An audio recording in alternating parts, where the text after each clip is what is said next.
What if the key to a miracle was hidden in the heart of a child no one noticed? In the bustling halls of St. Augustine Children's Hospital in Chicago, a 4-year-old boy in tattered sneakers stood outside the therapy room, his breath fogging the glass. Inside, a little girl named Lily, barely 3, sat in a wheelchair, her chestnut curls catching the light. Her father, Dr. Michael Harper, a renowned pediatric surgeon, watched helplessly as specialists delivered the same verdict. Lily might never walk. But that boy, unnoticed by the world, was about to change everything with a single, daring question. "Can I help her?" Dr. Harper adjusted his glasses, exhaustion etched into his face. Lily's condition, a rare neurological disorder, had baffled experts from Boston to Seattle. Every treatment, every hope, had fizzled into disappointment. As he turned to leave the therapy room, a small hand grabbed his coat. "Mister, are you her dad?" The voice belonged to a boy with dirt-smudged cheeks and eyes too wise for his age. Michael frowned. "Who are you? Where are your parents?" The boy shrugged. "I'm Noah. I don't got parents, but I know stuff. I can help your girl walk." Michael's instinct was to dismiss him, to call for a nurse. A homeless child in a hospital? Yet something in Noah's steady gaze stopped him. Lily, usually silent during sessions, was staring at the boy, her tiny hand pressed against the glass. Noah's story spilled out in fragments. He'd been on his own since his mother, a nurse's aide, died a year ago.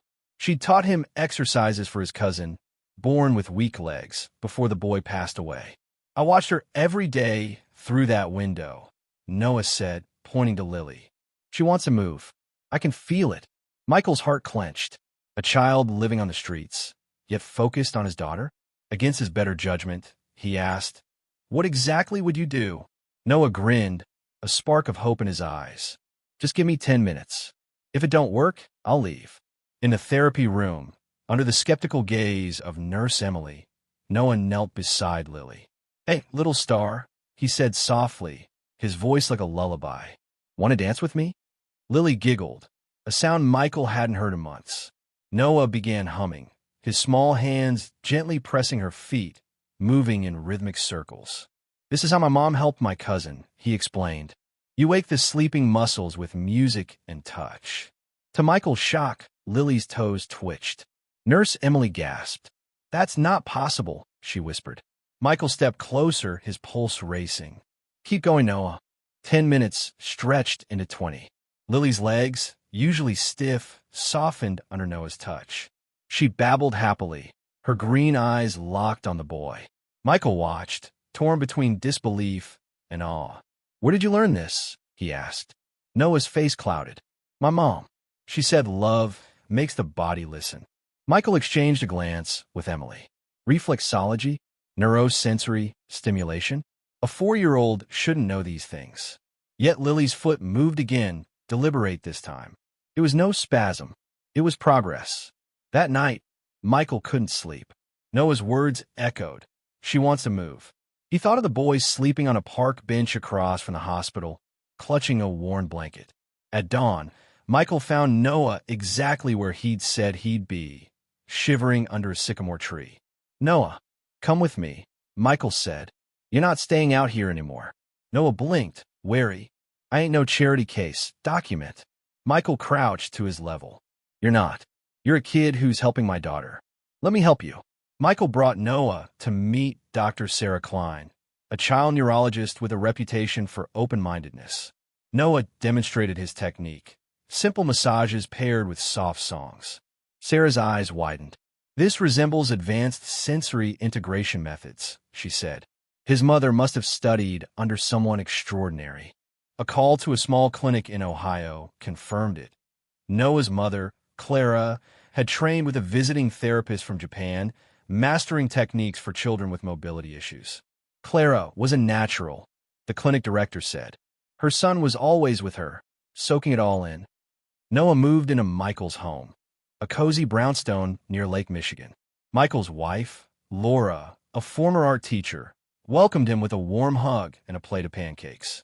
"This is your room, Noah," she said, showing him a small space with a blue quilt and a window overlooking the garden. Noah touched the bed, hesitant. This really mine? Laura nodded, her eyes misty. As long as you need it. That evening, over dinner, Noah shared stories of his mother, how she'd sing to patients, how she'd taught him to feel the body's rhythm. Laura and Michael listened, marveling at his resilience. At the hospital, Noah's sessions with Lily became a daily ritual. He'd hum tunes his mother loved, old folk songs, and guide Lily's legs through gentle exercises.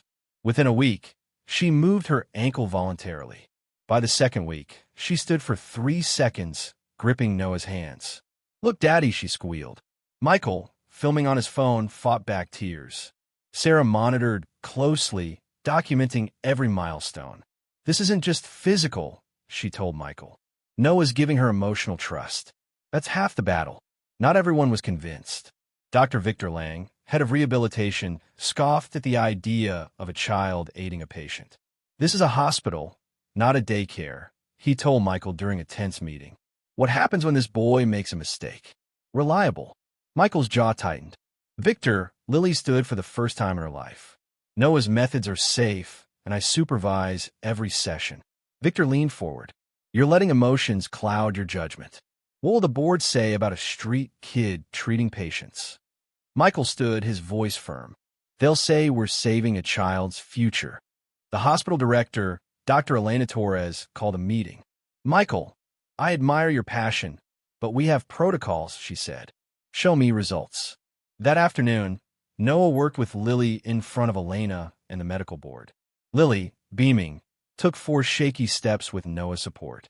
The room fell silent. Elena's eyes softened. "Document everything," she ordered. "We'll make this a case study." Noah works under supervision, but he continues. Victor stormed out, muttering about unscientific nonsense. At home, Noah thrived. Laura enrolled him in a local preschool, where he charmed teachers with his kindness. But nights were tough. Sometimes, Noah woke crying for his mother. Laura would sit with him, sharing stories of her own childhood to ease his pain. "Your mom's love is in you," she'd say. "It's why you help Lily."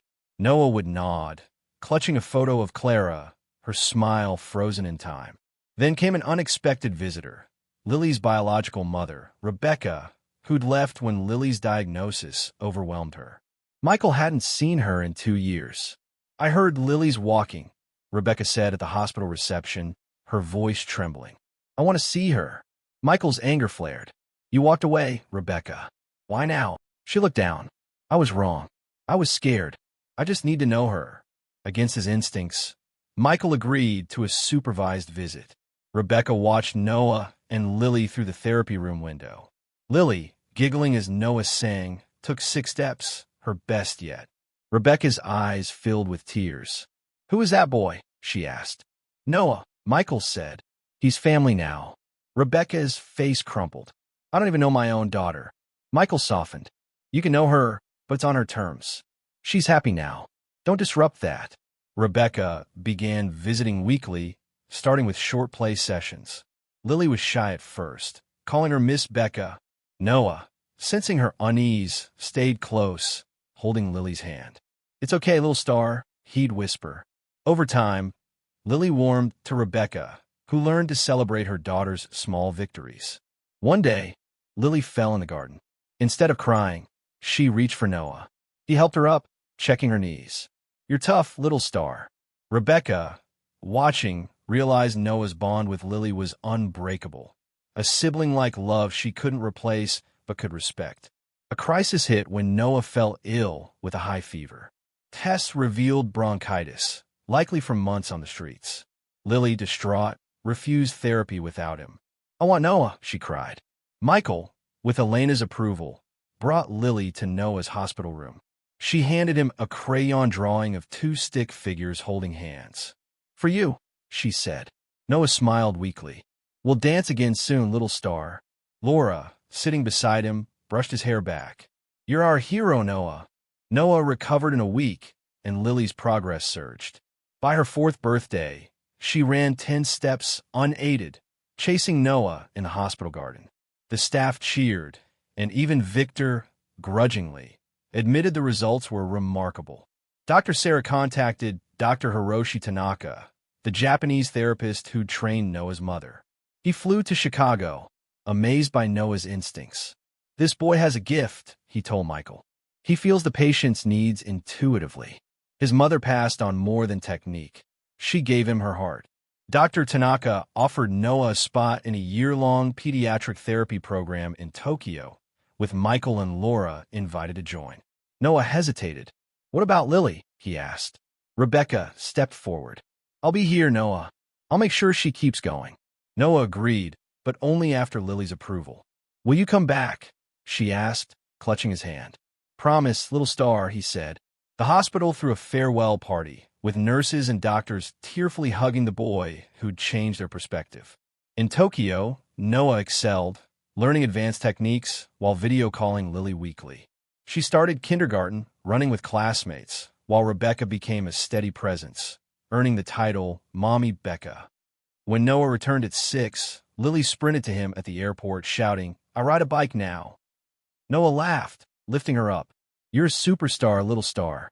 St. Augustine named a therapy wing after Noah's mother, Clara, blending traditional and innovative methods.